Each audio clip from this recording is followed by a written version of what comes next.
Salut le monde et bienvenue dans Hot Shot, le rendez-vous des étoiles. Comme vous le savez, ensemble avec l'invité et le boss du bar, hashtag #IsJoeBlack de Mackenzie, nous allons faire un grand voyage dans l'univers de l'expertise, de la sagesse, du succès et bien évidemment de l'échec dans toutes ses nuances. J'ai le plaisir de partager ces plateaux comme d'habitude avec Joe Mac de Mackenzie. Ça va mon gars?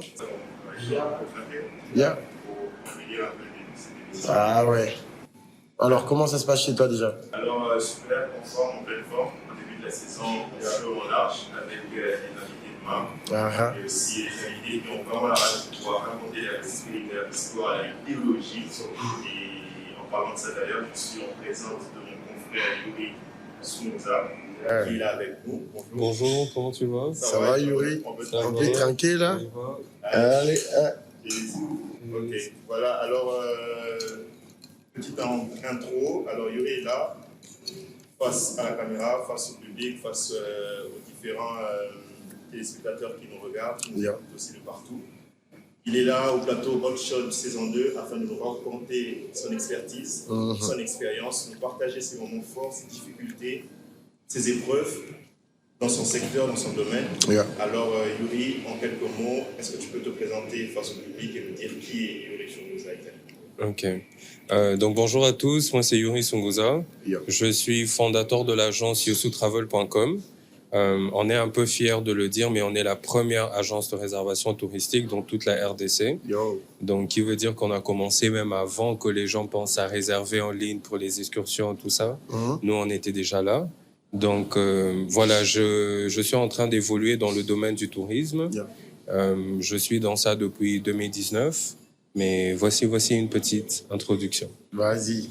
Et le grand bienvenue ici dans Hot Shot. Merci beaucoup. Alors, je vais laisser Joe Mac commencer avec toi avant que je prenne le relais. Exactement. Alors, sur la casquette, là, c'est agent touriste. Alors, on aimerait un peu savoir comment est-ce que tu es arrivé à explorer ce domaine-là. Parce qu'il y a beaucoup de domaines en Afrique, partout dans le monde et tout. Tu peux choisir plusieurs casquettes, être politicien, on le voit un peu partout, être, je sais pas moi, formateur ou entrepreneur, ainsi de suite. Mais tu as choisi ce secteur-là du tourisme. Pourquoi exactement? Pour savoir quel est cette rage qui t'a poussé à choisir ce domaine-là, cette filière. Bon, déjà, il faut savoir que c'est pas que c'est un choix que j'ai choisi à volonté. Je crois que c'était les seules options qui étaient un peu devant moi. Bon, pas les seules options, mais déjà que la famille est dans le milieu, on peut dire. Donc, c'est les safaris Zongo, tout ça, c'est pas quelque chose qui était très loin. Quand je suis revenu de l'Afrique du Sud et que je cherchais quelque chose à faire, c'est là que je me suis dit, bon, au lieu de me casser la tête, pourquoi pas utiliser ce que j'ai déjà en ma disponibilité, qui est disponible pour moi, on peut dire. Donc, j'ai contacté l'école où j'ai étudié. Je les ai demandé, OK, est-ce que ça vous intéresse d'organiser des excursions, ramener des élèves quelque part, tout ça. Vu que j'étais un élève qui était quand même aimé par les professeurs, en tout cas, j'étais un très grand bavard, mais mes points étaient bons. Ça se voit. C'était quand même assez intéressant. Donc, du coup, il était partant, il a dit oui, et on a organisé la première excursion. Je crois qu'il m'a donné 2-3 classes différentes. On a fait un voyage à Zongo. Je me suis fait beaucoup d'argent, je crois, avec ces classes. Donc, j'étais directement intéressé. Je me suis dit, bon, pourquoi pas? C'est quand que je peux faire le prochain? Qu'est-ce qu'il faut faire? Et voilà, donc je suis encore là. Moi, je vais te couper un peu là. Tu me parles que ce n'était pas un choix. C'est quelque chose que tu as trouvé déjà dans le domaine parce que ta famille est déjà dans le secteur et tout. Et moi, j'aimerais savoir et tout. D'une part et tout, est-ce qu'il y a aussi ce côté passionné ou bien c'est juste parce que tu as constaté que voilà, ça te ramène un peu de l'argent, tu es bien ou comment? Finalement, moi je veux savoir et tout. Non, passionné, bien sûr que oui, parce qu'après, je peux pas faire quelque chose que j'aime pas. Tu vois, donc déjà que j'adore le voyage, j'adore... Depuis qu'on est petit, mon père a toujours eu ce petit système où chaque samedi, il prenait la voiture et on part. Donc, peu importe de où on va partir, on va s'arrêter, on va passer la nuit, on va vivre l'expérience. Donc, c'est quelque chose qui est resté dans ma tête, on va dire, et cet amour de l'aventure a toujours été là. Donc, c'était très simple et c'était très facile parce que, surtout le début, je sentais pas les coûts, tu vois. Donc, quand j'ai commencé à faire ça, vu que j'aimais ça et que je m'amusais, je sentais pas, en fait, tout le stress qui pouvait venir avec. Parce que pour moi, c'était une passion, on va dire. Oui, une aventure. Oui, voilà. une aventure. Intéressant. Yuri l'explorateur. Je te Voilà. jure. On m'appelait... Un peu comme Ragnar. Non, enfin, on m'appelait... Il y a de mes amis qui m'appelaient le Tarzan du Congo. Ok. Surtout quand j'avais mes cheveux, tout qui allait. Ouais. C'était vraiment le Tarzan d'ici. Non, mais ça aussi, on va en parler. Hein. Ça fait longtemps que tu as changé de look. Il y a des gens qui confondent un peu. Est-ce que c'est toujours la même personne? Non, c'est la Tu même as changé personne. aussi l'esprit, c'est ça? Ouais. C'est une nouvelle era, on va Tarzan, dire. c'était un autre personnage. Tarzan, c'était quand j'étais encore l'explorateur. Ok. Maintenant, j'ai fini d'explorer. Ok. Donc maintenant, on est... Faire vivre ça aussi. Exactement, on est dans l'action maintenant, on va dire. C'est ça même. Mayuri, en parlant un peu de ton parcours aussi, quelles sont les principales missions d'un agent de tourisme? Premièrement, c'est de vendre le pays. Yeah. Et puis, enfin, ça dépend de quel angle tu le regardes. Donc, il y a des missions pour les personnes qui sont sur le terrain avec les clients. Il y a des missions pour les agents qui, leur travail, c'est de ramener les gens ici. Ok. Donc, si ton travail, c'est de ramener les gens ici, premièrement, c'est de vendre. Deuxièmement, c'est d'avoir un service de qualité. Et puis, troisièmement, c'est d'avoir une organisation qui est nickel. Yeah. Donc, ce sont trois choses que nous, ici, je pense qu'on est toujours en train de essayer de savoir comment ça va fonctionner, comment être capable d'accueillir plusieurs personnes. Donc, c'est un système qui est encore en train d'être posé. Yeah. Mais pour moi, personnellement, je crois que c'est les trois choses qui sont nécessaires. Et puis, en termes de guide touristique qui gère les clients, ou un agent qui gère les clients, la chose la plus importante, c'est la patience. Ok. Donc, pour moi, je crois que c'est si tu as la patience, tu peux tout faire. Ok. Parce que c'est la chose qui te demande. Parce que les clients sont demandants. Enfin, je sais pas si c'est un mot, mais ils demandent beaucoup. Et surtout quand tu as des gens qui viennent de dehors. Bon, pas un peu pour crécher les gens de la diaspora, Yeah. mais les gens de la diaspora sont les clients les plus difficiles qu'on a déjà eu. Ok. Donc, quand tu compares les Congolais locaux et les Congolais de la diaspora, si t'es pas quelqu'un qui a de la patience, c'est pas quelque chose que tu pourras gérer. Oui. Parce qu'ils sont très exigeants, ils savent qu'est-ce qu'ils veulent. Quand ils te payent, ils savent que je te paye pour ça, je veux que ça se fasse comme ça. Mais les Congolais d'ici, tant qu'il a ce qu'il veut, c'est pas très compliqué. C'est pas très compliqué. Ouais. Et par rapport à tout ça, Yuri, on comprend qu'il y a une gestion où tu dois savoir comment être hospitalier avec les personnes, les clients, discuter et tout. Donc, ce qui veut dire que ça demande de pouvoir acquérir de l'expérience. Il faut une formation. Et selon toi, quel est le profil idéal pour avoir cette expérience-là en tant que touriste? Quelles sont les qualités qu'il faut avoir exactement pour vendre cette expérience. Quelles sont les qualités? Je pense qu'il faut une résilience déjà. Bon, après, ce qu'il faut comprendre, c'est qu'on est dans un pays où le tourisme n'existe pas encore. Ouais. Donc, c'est vrai que ça existe maintenant, c'est très petit, mais il faut que tu sois fort, je pense. Parce que c'est un métier qui est encore en train de se construire. Donc, tu aurais plus de bas que des hauts. Tu vois, mais les hauts seront satisfaisants, tu vois, you'll be happy, mais tu aurais vraiment beaucoup, beaucoup de bas parce que tu es en train de construire, en fait, et de ouvrir la route. Donc, il faut de la résilience et il faut de la force. Yeah. Et puis, bien sûr, il faut de la créativité parce que tu dois être capable de rêver pour être capable de réaliser quelque chose. Si tu sais pas rêver, tu peux pas le faire. Donc, c'est vrai. Et même d'ailleurs, on voit même en termes de créativité, on a vu à quel point est-ce qu'avec ton système travel, tu as même mis en marche une plateforme à distance où les gens ont la possibilité de pouvoir se renseigner. Qu'est-ce que tu peux nous en dire par rapport à ça? Alors déjà, pour savoir, pour cette plateforme, c'était pas très facile pour la sortir et c'est toujours pas facile. Et surtout qu'à Kin, le numérique ne s'est pas encore implanté. Pas du tout. Ouais. Pas du tout. Parce que déjà, on a une facilité avec le public qu'on a avec les partenaires. Pourquoi? Parce que la plupart des partenaires sont habitués, on va dire, à un standard international. Vous voyez, d'un système de booking qui fonctionne déjà.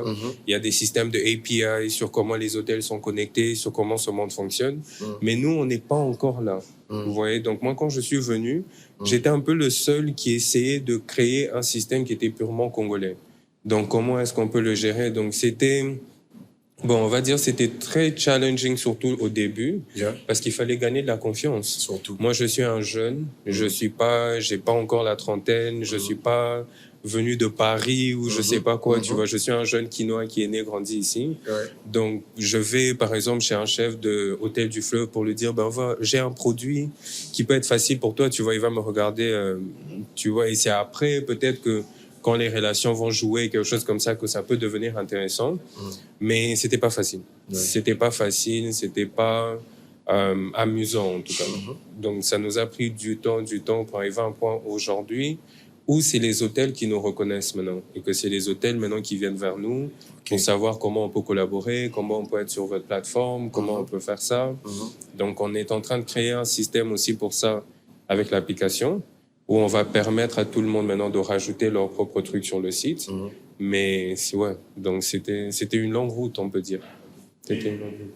Et Yuri, en parlant de numérique, j'aimerais aussi parler un peu d'infrastructure. Parce qu'on comprend qu'une fois que le numérique a été mis en place, bien que c'est encore un combat de pouvoir le mettre vraiment en avant afin que les gens puissent vraiment s'imprégner en fait, du concept et de ce système d'accessibilité et tout, d'être beaucoup plus renseigné à temps en heure. Exactement. Il y a aussi maintenant ce côté infrastructure pour moi je me pose la question.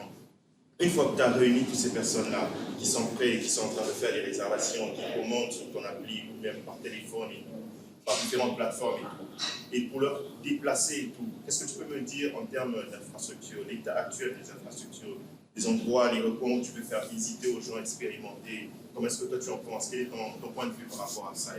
Dis-moi en toute franchise. L'infrastructure, ça a été mon plus gros problème. Je crois que dans tous les challenges que j'ai eu à avoir avec le sous-travel, l'état de route, les transports, les compagnies de transport, j'ai travaillé avec presque toutes les grandes compagnies congolaises, donc les grandes compagnies publiques ou privées, etc., etc. Et j'ai vu toutes les couleurs. En tout cas, j'ai vu des annulations 10 minutes avant le départ. J'ai vu des envois. Il y a une très grande compagnie que nous tous on connaît qui a des bus, tout ça que je ne vais peut-être pas citer. Mais ils m'ont fait payer pour un service qui était très cher. En tout cas, très cher. J'étais encore dans mes tout débuts. Mais bon, je me suis dit, c'est une grande entreprise, ils vont me protéger, ils vont me faire. Ils m'ont ramené des bus en panne pour faire un trajet de Kinshasa jusqu'à Zongo. T'es pas sérieux. Des bus en panne, des chaises qui étaient en train de pourrir. Tu t'imagines que, Dieu merci, que Dieu est grand, le bus est tombé en panne à Kisantu. Donc, il fallait trouver... Moi, j'étais déjà parti. Donc, moi, en fait, pour mieux expliquer, c'était la plus grande excursion que j'ai jamais faite de ma vie. Je crois que j'avais 350 personnes. 350 personnes, il fallait loger, nourrir, tout. Bon, j'ai pris quelques cousins parce qu'à l'époque, j'étais encore seul. J'avais pas toute une équipe qui m'aide comme aujourd'hui. J'ai pris quelques cousins. Toi, tu t'occupes de ça, toi, tu t'occupes de ça. On y va, ça passe. Tout est bon. Le jour d'arrivée, il y a 4 bus qui arrivent. 4 bus. Premier bus, on entre. Deuxième bus, on entre. Troisième bus, on entre. Quatrième bus, pouf, les clients ne veulent pas entrer. Pourquoi? Non, ce bus ici, c'est pas en bon état, tout ça, nanana. Il faut appeler la compagnie qu'ils emmènent à notre bus. On met la pression. Non, tous les bus ont déjà été réservés. C'est le seul bus qui peut être disponible. En tout cas, pour ce trajet. Oh, mais ça va arriver. Tu connais comment les Congolais sont. Oh, tokoma. Azaneka boeme tokoma. C'est les chauffeurs. Le chauffeur et le gérant du truc est en train de me rassurer. Bon, moi, je dis, il n'y a pas de souci. Moi, je suis entré dans le premier bus, on part. On part, on arrive en route en terre, il n'y a pas de réseau. Je me connecte 5 minutes plus tard pour m'annoncer que non, le bus est tombé en panne. Les garçons que j'ai laissés pour surveiller, ils ont paniqué, ils ont eu peur, ils ont fui. Ils sont allés se cacher. Donc maintenant, tu as un bus en panne, abandonné, tu as les clients qui sont là, et maintenant tu dois trouver une solution pour être capable de rentrer et puis revenir.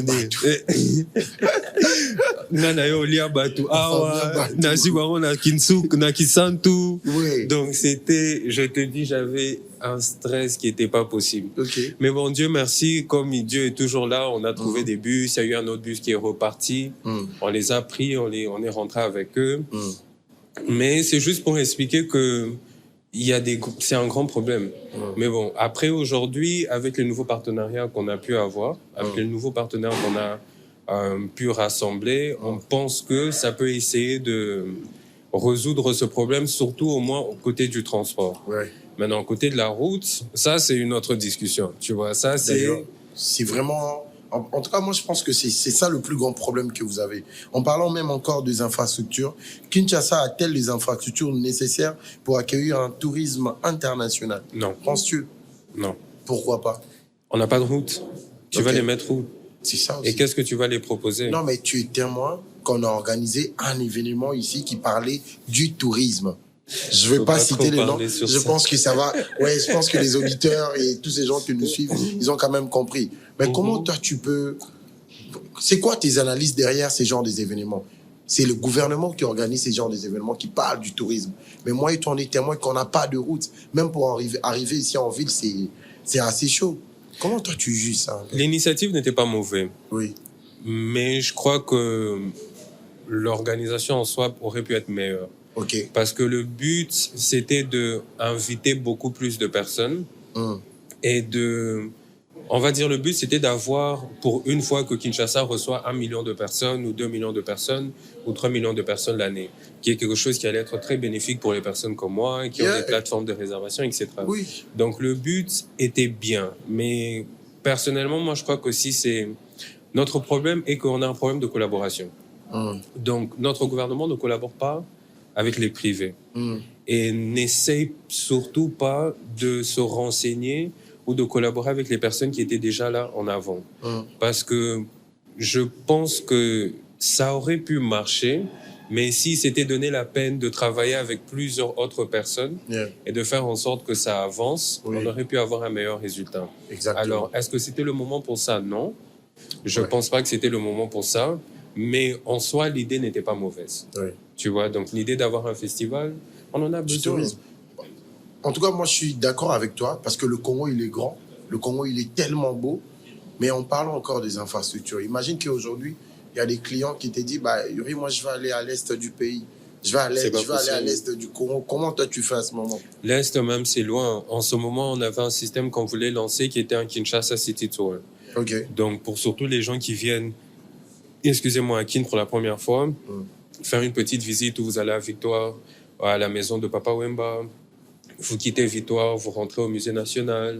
Vous quittez le musée national, vous finissez à Majestic, tu vois. C'est des trucs où les touristes, ils adorent ça. Ça, c'est quelque chose pour eux qui est magnifique. Il y a des gens qui te demandent aussi, je vais aller à Capella. Oui, Capella, tu vois, exactement. Tu vois des endroits comme ça parce qu'ils veulent vivre la culture. Mais comment tu organises quelque chose comme ça avec une ville qui n'a pas de route, tu vois? Parce que normalement, quelque chose qui doit te faire une distance de 15 minutes, ça va te faire 3 heures. Tu vas passer peut-être 3 heures pour quitter de un point pour l'autre point, pour après 3 heures encore quitter de l'autre point. Donc, c'est quelque chose qui nous freine. Vraiment. Mais après, je pense qu'on en a vu pire. Surtout moi, j'en ai vu pire.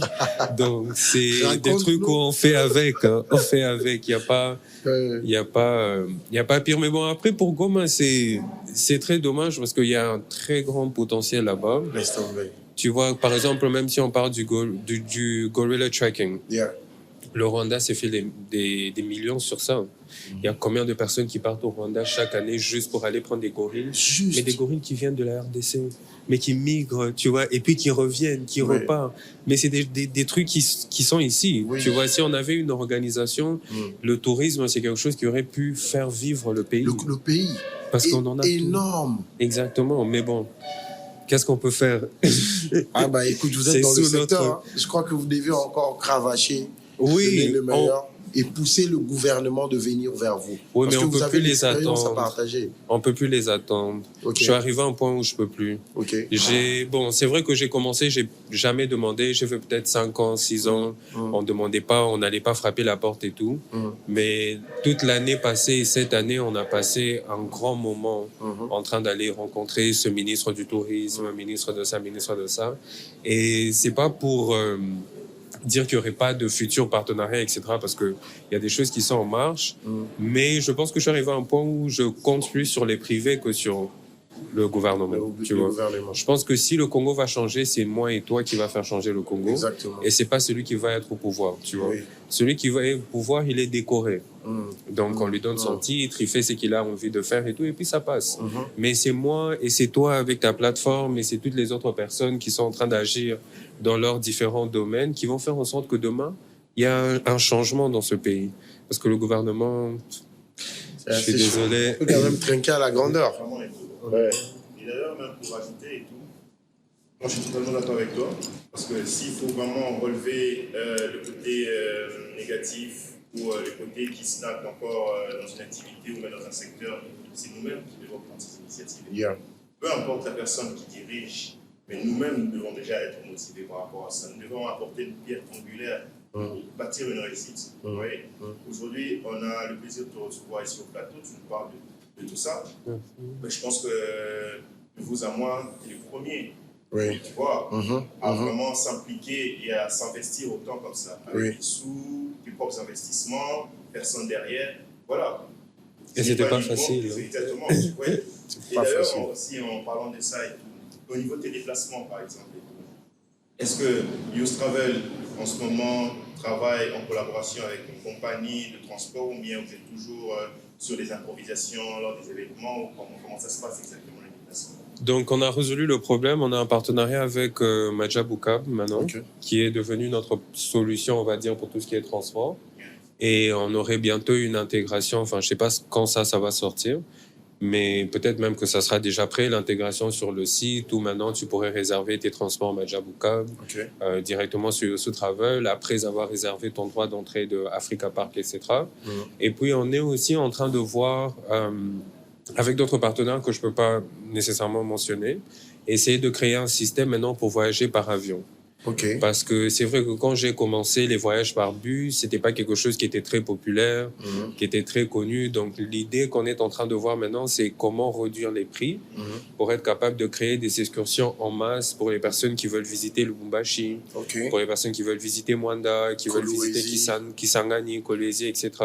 Donc créer un système où peut-être avec 300, 400 $, tu as ton 4-5 jours avec billets inclus, hôtel, nourriture, tu vois. Donc, exactement le même système qu'on a fait avec les bus, rendre le tourisme abordable, qui est aujourd'hui, on trouve des excursions à 20 $, 25 $. Donc, c'est ce qu'on veut maintenant faire avec les avions, rendre le voyage des avions aussi abordable. Parce que c'est comme je disais avant, on peut pas compter sur le gouvernement, tu vois. Et c'est quand tu pousses que finalement il y a un changement.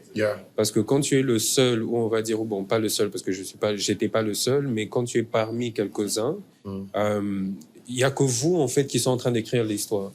Donc, c'est nous qui sommes en train de changer, en fait, le futur de demain. Donc, on a un peu cette petite responsabilité, je crois qu'il faut quand même admettre. Donc, oui, ça sera pour bientôt. Je crois que vous allez voir les nouvelles affiches. Les légendaires Étienne Tshisekedi Ouamou Lumba, il disait « Congolais, prenez-vous en charge. » Surtout nous, les jeunes. Je pense que, comme tu l'as dit tantôt ici, on a intérêt quand même de faire bon usage. Moi, souvent dans l'émission Trafic, je l'ai toujours dit, Kinshasa ko bonga boete, Congo ko bonga na ba acte c'est bien. Et biso ba jeune, to longwe esprit ezalaka non, je vais manifester pour un individu au lieu de manifester pour des routes, pour le problème de l'eau qu'on a, le problème de transport. Vraiment, le trafic doit changer. Parce que comme je le disais tantôt, Jomak, Yuri, le Congo, il est grand. Le Congo, il est tellement beau. Et moi, tu vois, mon rêve, c'est de faire le tour du Congo. Mais comment je vais faire le tour du Congo? Parce que je dois faire le tour du Congo. Accompagné du transport, le trafic doit être bien. Et bien évidemment, les avions, mais vas-y, au Congo, tu vois, on a ces soucis-là. Mais je pense que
Il faut qu'ils voient l'église où j'ai grandi. Mais c'est toi, c'est pas... Il faut qu'ils voient... Non, moi, il n'y a pas de souci, tu me payes bien. Ouais. Donc, même si tu veux qu'on aille là-bas jusqu'au coin, là, on va aller. Ok. Il n'y a pas de problème. Ok. Je vais te guider seulement. Ouais. Je fais le défi, tout, on y va, il n'y a pas de souci, on part. On commence la route. Premier jour, je crois qu'on était arrivé à Kimpese, il était peut-être... Et là, c'était 2021, donc il y avait toujours les barrages. Hein. Yeah. Il y avait toujours les barrages qui étaient bloqués, tout ça. 2021, on arrive, Kimpese, on se bloque à Kimpese. Parce que le premier jour, on s'est arrêté, je crois, dans 2-3 différentes villes. Bref, le programme était devenu un autre programme. On s'arrête à Kimpese et on nous arrête. Maintenant, on nous arrête. OK, montrez vos pièces d'identité. Moi, j'avais ma carte d'électeur. Vous voyez, je suis un Congolais. C'est vrai que je suis métisse, mais je suis un Congolais. Tu vois, je suis né, je suis grandi ici, je suis un Quinois, il n'y a pas de souci. J'arrive là-bas, moi, direct, je commence à parler en lingala. Oh. Oh non, viens de nini, je suis un Quinois, talarana, petit nao, on peut passer et tout ça. Non, le gars là, maintenant, on dirait ça le choc. Ah, toi, t'es qui? Toi, t'es qui? On a l'accent en carte. Non, je montre ma carte d'identité et tout ça. Il regarde, il dit non, vous étranger, Vandanan. Oh. On regarde tous les clients, on fait passer les clients. La dame là, elle passe aussi sans problème. Ils sont devant. Moi et mon cousin qui était parti pour m'aider, on nous bloque. Pourquoi? Parce qu'on est soi-disant des étrangers. Oh. Et on devait prouver qu'on était né en RDC. Pourtant, au Congo, on a même des albinos. Quand on n'a pas albinos, le bas étranger. Et puis même pas ça, mais les métis, on est congolais. Ça, depuis que Mobutu a fait le truc de 23 kilos, 24 kilos, 24 heures, là, on nous a tous dit de rester ici. Donc on est tous restés ici. C'est ça. Mais bon, bref, discussion. Non, ton l'exoté, il fallait que ça passport. Ça a passeporté, on l'a gâté. Mais non, on a passeporté, non, tambour, on a passeporté. On a carte d'électeur, tout ça. Discussion. Je crois qu'on est resté de minuit jusqu'à peut-être 2 heures. Oh là. Parce que c'était, oui, il fallait maintenant commencer à appeler les gens. Maintenant, le problème est que vous appelez les gens, il n'y a pas de réseau. Il n'y a pas de Donc, réseau. vous êtes sur la route. Il faut qu'il y ait des coups dans la coin. Eux aussi, ils savent qu'il n'y a pas de réseau. Putain. Donc, ils veulent que tu payes, tu vois. Ouais. Maintenant, le problème est que quand ils te demandent de payer, c'est combien qu'ils te demandent de payer? Ça Tu me aussi. demandes à 20 balles, 50 balles, il n'y a pas de souci. Et quand on ils peut regardent payer. ta porte à la rana, là. 500. Non, c'est... Pesarata 800. Pesarata boué. Tu sais, j'ai regardé, j'ai dit, t'es vieux, on a 40 ans. Quand sikoyo, toki kacho la la lilo natongo voyeur zonga, il y a pas de problème. Parce qu'en ce moment c'est Ouais. Oui. Qui voit que ouais, il y a pas de souci, demain on va régler ça. Là, mais bon, on a réglé, on est parti. Après encore souci de route. Souci de route, souci de ça. Et puis bref, ça c'était aussi une de mes premières expériences de faire des voyages en bateau. Yeah.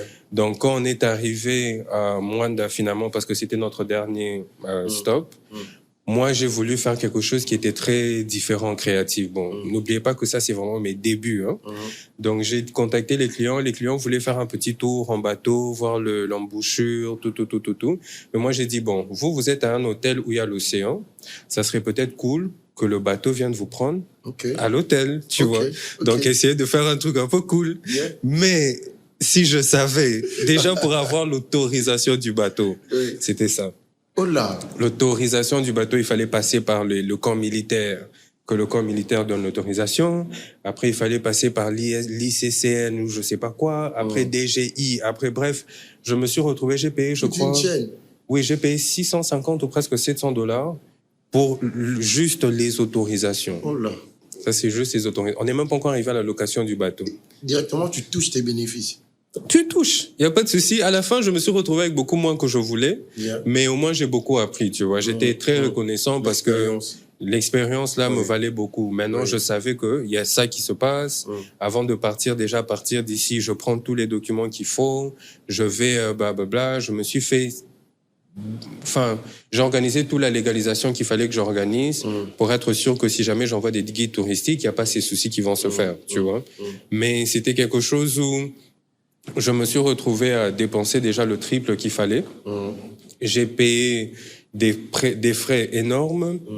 Et en plus de ça, non seulement que tu payes les frais, où tu n'es même pas sûr si c'est le vrai prix, tu dois encore payer les magouilles pour les personnes qui sont en train de t'aider. Je te jure. Après ça, tu dois payer maintenant pour le service dont tu en as besoin. Donc c'est... Payer le trafic en même temps.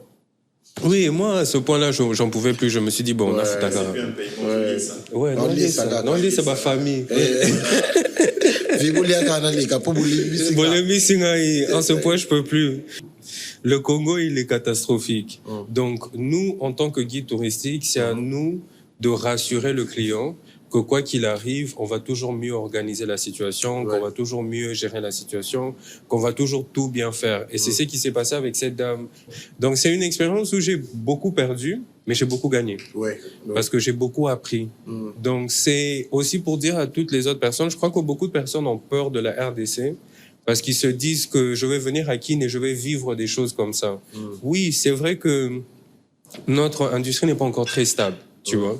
Qu'il y a des circonstances où il y a des situations que vous allez vivre, blablabla. Mais c'est pas tout. Parce qu'il y a toujours un bon côté ou un côté positif qui ressort de ça après. Donc, tu peux toujours en sortir gagnant, juste dépendant de l'attitude que toi-même tu as envers la chose et comment toi tu t'appliques sur la situation, tu vois. Donc, ça dépend des gens. C'est l'expérience, hein.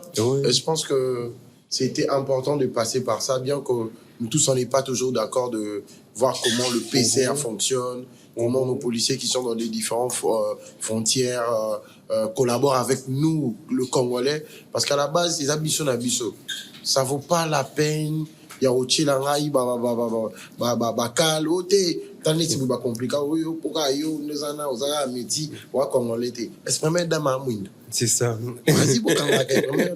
Mais Yuri, dis-moi un peu, que penses-tu de l'avenir du tourisme dans les prochaines années? En tout cas, moi, je suis très enthousiaste. Non seulement pour ce que moi, je suis en train de préparer, pour ce que moi et mon équipe, on est en train de préparer, parce qu'il faut savoir que je suis pas seul, on est à plusieurs maintenant. Yosutravel.com, c'est une équipe, je crois, peut-être de 5-10 personnes. Parce que on a réalisé, en fait, qu'il y a un potentiel. Et il y a un grand vide dans le secteur. Parce que si tu regardes le tourisme, toutes nos grandes agences sont focalisées sur l'international. Tu vois, donc, on a nos Jeffrey, on a nos Dreams, on a nos sites qui sont plus en train de vendre les endroits de dehors. Et puis après, pour les lieux ici, c'est vrai qu'on a Token d'Africa, on a Yebo, on a tout ça, des personnes qui ramènent la diaspora dans le pays, mais il n'y a pas beaucoup d'acteurs dans le dans la ville. Il n'y a pas beaucoup d'acteurs dans la RDC en soi. Donc, le plan, personnellement, pour nous, c'est d'essayer d'établir un système où d'ici 1 année ou 2 ans, le tourisme de la RDC va vraiment avancer et que Yosu Travel va être parmi les premières personnes à le faire avancer. Vous voyez, parce que le tourisme est plus grand que moi, c'est plus grand que toi, c'est plus grand. Et tout l'argent qu'il y a... du Congo. Exactement. Et on a beaucoup à vendre. Donc, qui veut dire qu'on peut tous vivre du tourisme. On a même la vue de haut, là. On peut en vendre, exactement. Donc, on a beaucoup d'endroits. Tu peux te réveiller aujourd'hui. Je dis toujours à mes gens qui rajoutent leur activité, les différents tour operators avec qui on travaille. Parce qu'il faut savoir que sur notre plateforme, tu peux être organisateur touristique, tu viens mettre ça sur le site. Et c'est que nous, on fait, on vous aide aussi avec quelques différentes choses pour mieux organiser l'excursion ou mieux organiser l'événement. Parce que pour éviter qu'il y ait des différentes fautes que nous, on a vécues au début, on ne veut pas faire les mêmes erreurs. Donc, on dit, je leur dis toujours que il faut pas seulement rester sur les choses que vous connaissez. Le Congo est grand. La salle est grande. Tu peux aller au coin, tu vas devenir millionnaire. Moi, je reste à ce coin ici. Donc, au lieu de tous qu'on reste sur le même domaine, partez et proposez-nous des différentes choses. Donc, pour répondre à ta question, il y a un potentiel et je suis très confiant qu'avec les différents acteurs que je suis en train de rencontrer en ce moment, qu'il y ait un coup de pouce par le gouvernement ou pas, on va arriver. Parfait. Et le tourisme congolais va changer en tout cas. Amen. Ça, on est très sûr. On peut trinquer sur ça. Ah bah ouais. Dans le Congo, le demain va changer. On se revoit dans quelques années. Pour un follow-up. Exactement. Pour faire le point de tout ça. Je te jure. Alors, Yuri, il y a tourisme. Si Dieu le veut. Même Fadi, les témoins, John Mac le sait. Je pense que, tu vois, aujourd'hui, il y a des postes clés qu'il faut laisser à la jeunesse. Je pense que nos vieux, c'est des gens qui ont beaucoup d'expérience. Certes, on respecte beaucoup, respect à eux, parce que après, c'est nos parents, tu vois, c'est nos guides. Mais je pense que, tu vois, lorsque ça parle de la jeunesse, ça Innovation. parle de l'innovation, du tourisme et surtout du numérique, je pense que c'est des points que l'État congolais doit vraiment laisser la tâche aux jeunes et à la jeunesse congolaise de se développer aussi. On espère. Bien sûr, oui. On espère. T'as vu, Yuri. Alors, on va parler aussi de tes collaborations. Là, tu as lancé une campagne pour les gens qui veulent aller suivre la CAN en Maroc au mois de décembre. Il y a aussi une nouvelle collaboration avec Adidas. Parle-nous un peu comment ça s'est passé et tout. Comment tu arrives à gérer avec le gouvernement marocain et tout. Tu as eu de booking. Et je rappelle même que tu as un stand là-bas. Bon, après, il faut savoir, déjà, la collaboration avec Adidas n'était pas facile. OK. Comme toute chose qu'on a eu à voir, c'était pas facile. Il fallait demander, il fallait supplier, il fallait. L'idée en soi était complètement différente de le produit qu'on devait avoir, parce que ça devait normalement être une campagne avec une activation d'influenceurs, avec vraiment une forte activation pour être capable de montrer que tu peux visiter en style. OK. Parce que l'idée, c'est visiter en style. Ok. C'est de montrer aux jeunes que tu as un $5, tu as un $10 dans ta poche, tu vas sur Yosu Travel, tu réserves ton droit d'entrée pour Africa Park Aventure. Dans ton droit d'entrée, tu peux faire ton zip lining, tout, avec un budget de 20 balles, tu vois. Et en plus de ça, tu gagnes un t-shirt Adidas. Cool. Tu vois, donc c'était ça l'idée de la campagne. Et puis après, il fallait maintenant activer ça. Donc il fallait mettre des influenceurs, il fallait mettre ça. Mais vu que Kinshasa a tellement de hauts et des bas, donc il y a tellement de ça. Et puis il y a une chose que je suis en train de découvrir maintenant, c'est qu'il y a des politiques derrière les négociations. Quelque chose que moi je savais pas. Parce que moi je suis très naïf. Donc moi j'entre, je viens, moi mon objectif c'est ça, ça passe. Mais il y a des trucs genre, oh, tu travailles avec qui? Non, moi je l'aime pas. Non, moi je travaille avec tel. Donc ça m'a... Tu vois, c'était vraiment... Au début, j'ai beaucoup appris et c'est là que j'ai commencé à comprendre que non, tu dois avoir des alliés. Surtout que maintenant tu avances, tu dois avoir ça, Mais bref, ça s'est passé, on a lancé la campagne, on a eu le résultat qu'il fallait qu'on ait. Donc ça a un peu, on va dire, ouvert aussi cette porte pour tous les différents partenaires qui sont venus après. Parce que faut savoir, avant Adidas, on frappait pas la porte. Adidas, c'est la première personne que j'ai frappé la porte. Et c'est la première personne qui m'a dit oui. Ça marche. Donc avant ça, j'étais toujours seul. On fait. Donc après, ça s'est bien passé. Maintenant, on a eu l'habitude. On a commencé maintenant à partir. Tu vois. Part vite. Exactement. Le train démarré. C'est fini, oui. Et puis, oui, c'est là que l'opportunité de Dakar est venue. Donc, c'était pas une opportunité de moi-même. Je suis pas allé le chercher. C'est pour ça aussi qu'il faut remercier un peu notre ministère du Tourisme. Parce que Monsieur Alan de l'ONG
Pom, Hervé, comment ça se passe? On veut faire ça. Poum, il s'est occupé de la partie. Donc, si j'avais pas eu, en fait, cet entourage autour de moi, hein, pour être capable que chaque personne soit capable de s'occuper d'une pierre, on n'allait jamais être capable de au moins faire la fondation, tu vois. Parce que juste la fondation, je pouvais pas la faire seul. Moi, je peux rêver, moi, je peux te donner 10 000 rêves, mais après, pour être capable d'agir, j'avais besoin des gens.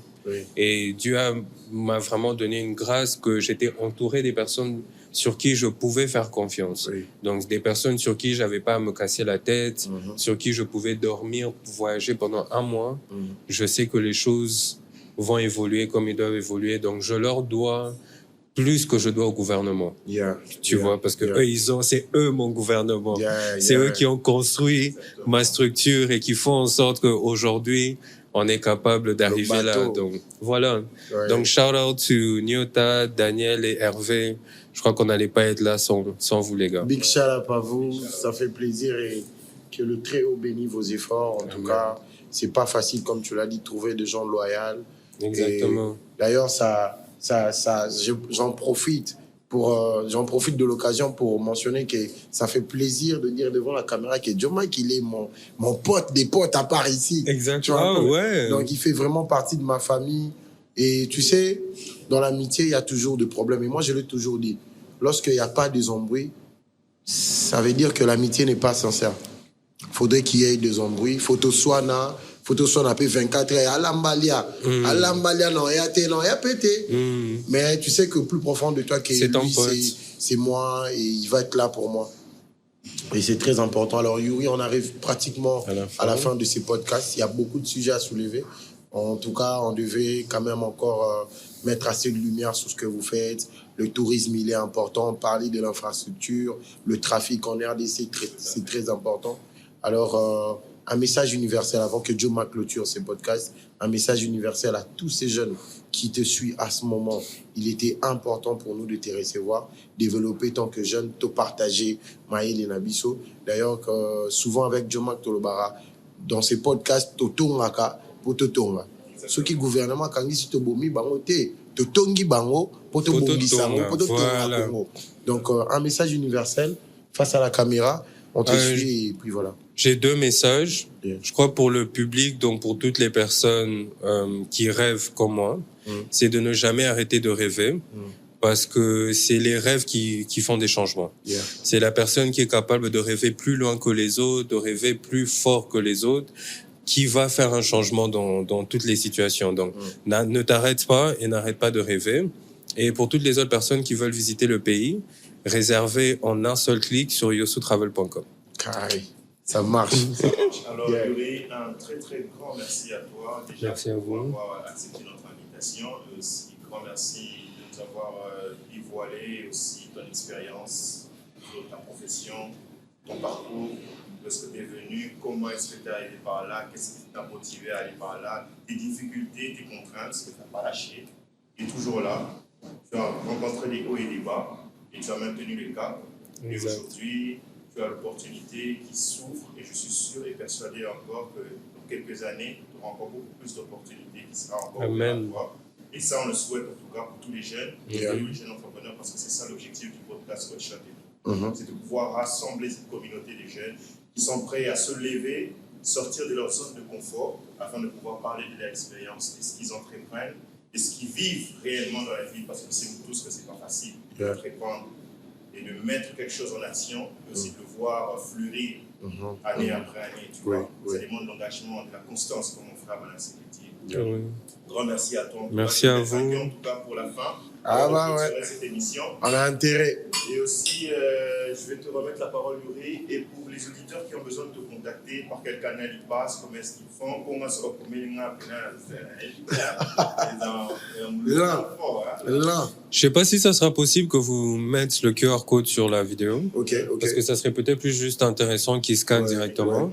Et ça va leur ramener sur le site. Et puis sur le site, ils ont toutes les informations. Sans souci. Et puis bien sûr, il y a nos numéros, notre site web, yosutravel.com. Et dessus, en tout tu as tout. Sur Instagram, Facebook, yosutravel.com. Partout, on est Yosu. Y-O-S-U. Attendez, je vais appeler Y-O-S-U Travels. Donc, Yosu Travels. On est partout. Vous allez nous trouver. Merci beaucoup. Merci à vous. Alors, N'oublie pas, quand on nous disant, restez classe, sentez-vous classe, dans le plus grand des calmes. alors, chers auditeurs, c'était You, Yosu Travels. sous Travel, Yeah. avec Manasseh Mbala et Jonathan Makana au platine de Hot Shot saison 2.